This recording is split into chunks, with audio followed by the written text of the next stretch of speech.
Good morning. The title of today's topic is Buddhism. So today we study about who is the founder of the Buddhism and how Buddhism spread in India, or what are the basic teachings of Buddhism. To this topic we will study in two parts. Today we are going to study the part 1, the life of Buddha. In the Pali Canon, the Buddha is presented as a man, but an extraordinary one whose body bore the 32 signs of a Mahapurush. He is the Tathagat, one who has come thus and gone thus and has liberated himself from the cycles of rebirth. The Buddha was born as Siddhartha, son of Shuddhodhan, chief of the Shakya clan who ruled from Kapilvastu. His mother Maya gave birth to him in a grove at Lumbini while traveling towards her parents' home and died within a few days. According to the Buddhist tradition, a Mahapurusha can be of two kinds, a word conqueror or word renouncer. Shuddhodhan did not want his son to turn his back on the word and hence took great pains to shield him from its sorrows, bringing him up in a highly artificial atmosphere surrounded by luxury and pleasant things. Siddharth married a young woman named Yashodhara and they had a son named Rahul. The hagiography tells us that when he was 29 years old, Siddharth saw four things that completely shattered his composure: an old man, a sick man, a corpse, and a renunciant. The first three scenes brought him to home to him the harsh realities and inevitabilities of old age, sickness, and death, while the fourth pointed of the way of dealing with these inevitabilities. Siddharth left his home and family and wandered around for 6 years seeking the truth. Siddhartha ultimately attained enlightenment and became known as Buddha, the Enlightened One. The Buddha gave his first sermon on deliverance from suffering to his five former companions in a deer park near Banaras. This event is known as Dharmachakra Parvartan, turning the wheel of thumb. His first five disciples soon themselves realized the truth and became arhats. The Buddha wandered about teaching his doctrine for over 4 decades. He established an order of monks and nuns known as the Sangha. He died at the age of 80 at Kushinara. Buddha's teachings. Where Buddha's teachings. The Buddha addressed his teachings to the monastic order as well as the laity, and there were differences and overlaps between teachings directed to the two audiences. The core of his doctrine is expressed in the Arya Sachini, the Four Noble Truths. There is a suffering, dukh. It has a cause, samudaya. It can be removed, nirodh, and the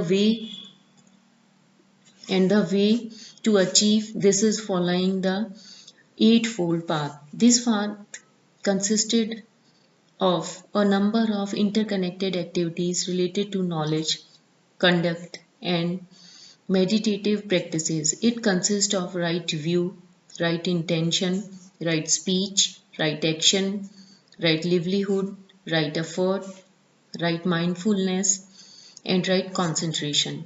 Meditation is a very important in Buddhism and is the key to achieving mental calm and insight. The path taught by the Buddha is often referred to as the middle path, one between extreme indulgence and extreme asceticism. Dukh and its extinction are central to Buddha's doctrine. The Buddha taught that everything is suffering. This can be seen as either an extremely pessimistic or an extremely realistic teaching. Suffering refers not only to the actual pain and sorrow experienced by an individual but also to the potential to experience these things. State of happiness or pleasure are unstable and temporary as they are dependent on the gratification of the sense through certain objects or experiences. Impermanence has many facets. In relation to an individual's life, there is no being or power in the universe that can prevent old age, sickness, and death. At a more basic level, what we think of as the I or me is actually an ever changing compound of a succession of instants of experiences and consciousness. The emphasis on impermanence involved the rejection of any unchanging, permanent, eternal substances or essence such as Atma. The elements of conscious existence were divided into the two broad categories of Nam and Rup. Another important aspect of Buddha's teaching was Pratitya Samutpad, the law of dependent origination. This was both an explanation of all phenomena as well as an explanation of dukkha. The elements of this law were presented as a wheel consisting of 12 nidans, one leading to the next. These are ignorance, formation, consciousness, mind and body, the six senses, sense, contact, feeling, craving, attachment, becoming, birth, and old age and death. The Nidans were later divided into three groups pertaining to the past, present, and future lives, and Pratitya Samutpad therefore also become an explanation of how the origins of rebirth lay in ignorance. The ultimate goal of Buddha's teaching was the attention of Nibbana. This was not a place but an experience and could be attained in this life. The term Parinibbana is used for the death of an enlightened being such as the Buddha. The Buddha's teaching accepts the idea of transmigration but rejects the ideal of Atma.